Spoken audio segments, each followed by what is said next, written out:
students.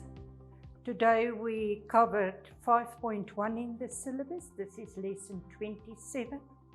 In this lesson we will look at private firms as producers and as employers. Now, in the case of a private firm, you know that their aim is to maximize profits. Now, firstly, we will look at what maximization of profits is as a goal. We will look at what production is. We will look at the factors that determines the demand, or what determines the demand for factors of production. And then we will look at situations that where we substitute one factor for another. Okay, what is profit maximization about? Profit is the difference between your revenue in your business and your cost in your business. The private sector firms aims to maximize profits, as I already have said. This will only be achieved where the firm's marginal cost is equal to its marginal revenue. You remember I have discussed that in Unit 23 already. Then in the case of public sector firms, that is firms that belong to the government, their aim is to produce at a break-even point. This is where total revenue is equal to total cost. That means you are not making any profits or not any losses. So that's the aim of a public sector business.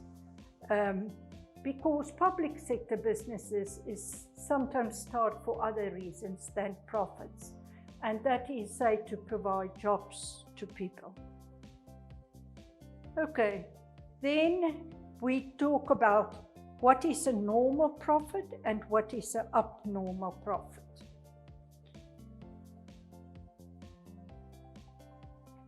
Okay, a normal profit is the minimum amount that you will earn that will keep you in this business and prevent you of moving to your next best business. Okay, and then you get your abnormal profit, and that is any profit that you earn above that amount. So if we look at a graph, you will say the normal profit is where average revenue is equal to average cost. But in the case of abnormal profits, the average revenue is much higher than the average cost. And like I've said in chapter 23, that is only possible for monopolies and monopolistic markets to achieve because of their high barriers and their lack of competition. So again, a normal profit is the minimum a business owner must earn to keep him or her in the business instead of moving to their next best option, as I've said, where average revenue is equal to average cost. Abnormal profit is any profit that you can earn that is more than your normal profit, and that is where average revenue is more than average cost. It is also visible on the graphs of chapter 23. Okay, then in the next slide we look at production. Now, what is production? This is the process where you took your raw materials and you change it into finished or final goods and services. These goods and services that you produce is to satisfy the wants and needs of consumers. Remember, you will not take your goods and services and use it in a production process to produce goods and services that nobody wants or needs. Now remember, the resources that I'm talking about, or the factors of production that I'm talking about, was also discussed in the beginning, in the first few lessons, where we have explained to you that factors of production can be called factors or economic resources, and they are land, labor, capital, and entrepreneurship. It's very important that you realize that the demand for factors of production is determined by the demand for a need, or a specific want, or a specific need. Like I've said to you in the case of labor, labor is only demanded if there is a demand for a specific good or service that must be produced. Now the same is here. Land or labor or capital is only needed when there is a demand for the certain good or service.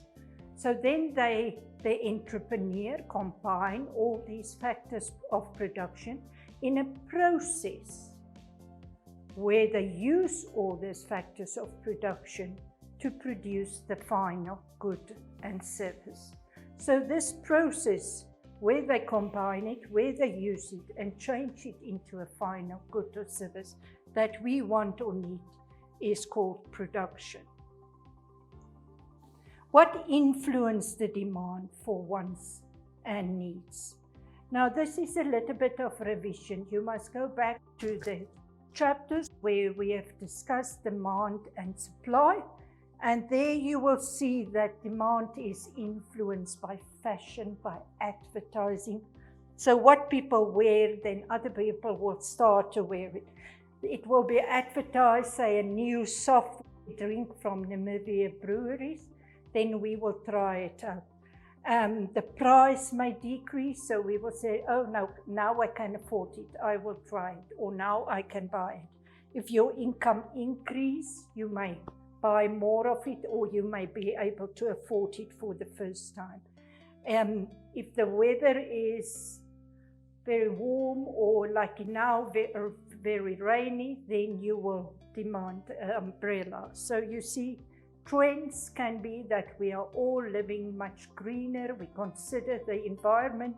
So in cases like that, that's a trend. So what we eat, what we wear will be according to this trend.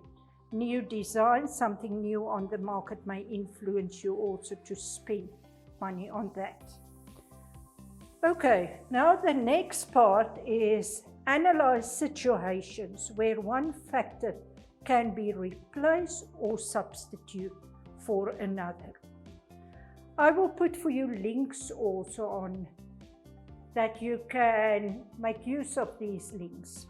I have a few examples, but one which is very relevant for us and which we have seen and experienced is on the farms in Namibia, where they use cattle or oxes, or they use horses to prepare the lands to plant the mealies. But nowadays they have used tractors, so they replace the oxes and the horses with tractors. Now this type of substitution is they use, instead of the land, which is the cattle, they replace it with capital, which is another resource, or substitute it with capital, which is another resource, in this case the tractor. And then you have another example. You know that some people nowadays buy online, and there's big online warehouses in the eastern part of the world. We get in India Alibaba, and most people in the western part make use of Amazon. But if you look at Alibaba, and you will see that they don't use people to take your order that you have sent them, get the products from the shelf and put it into a box. and seal the box. They use robots to do it. Now, the benefit of this small little robot is that this robot can carry much more than a person can carry.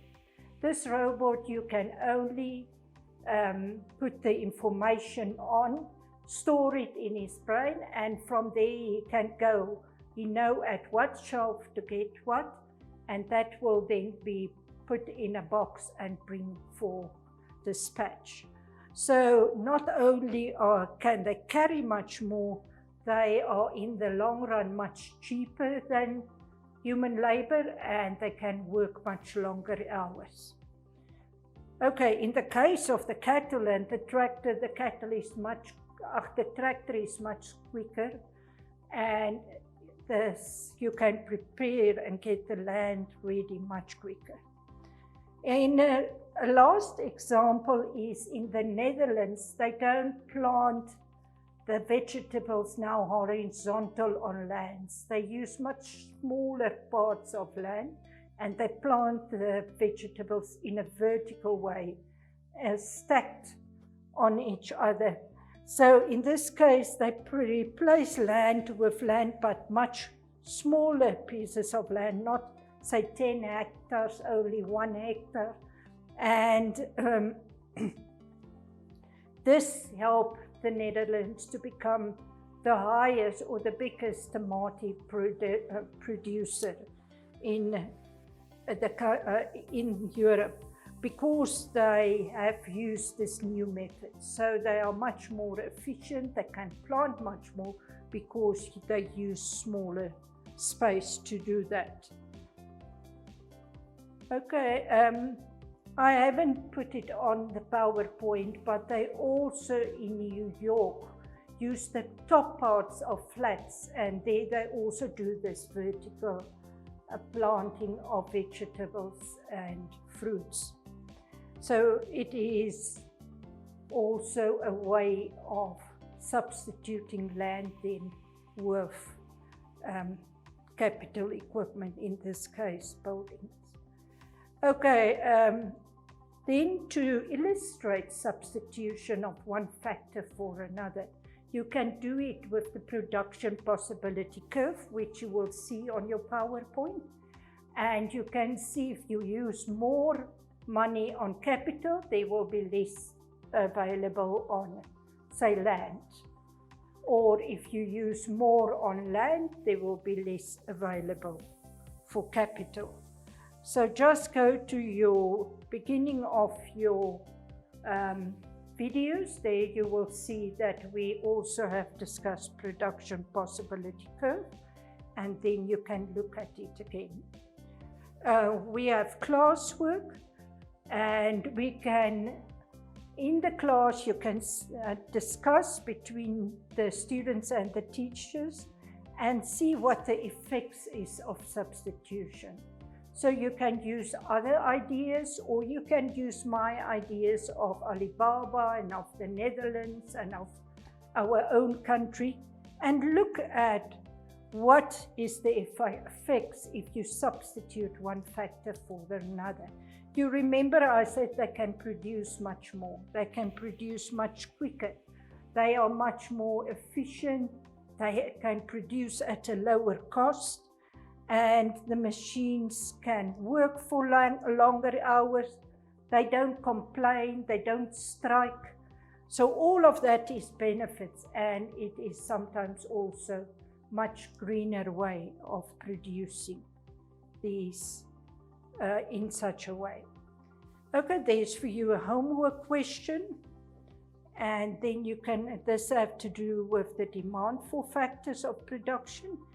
And then there's also for you a short or extract from an exam question where they say in 2002 OPEC reduces the output of oil by 1.5 million barrels per day, resulting in a price change of oil.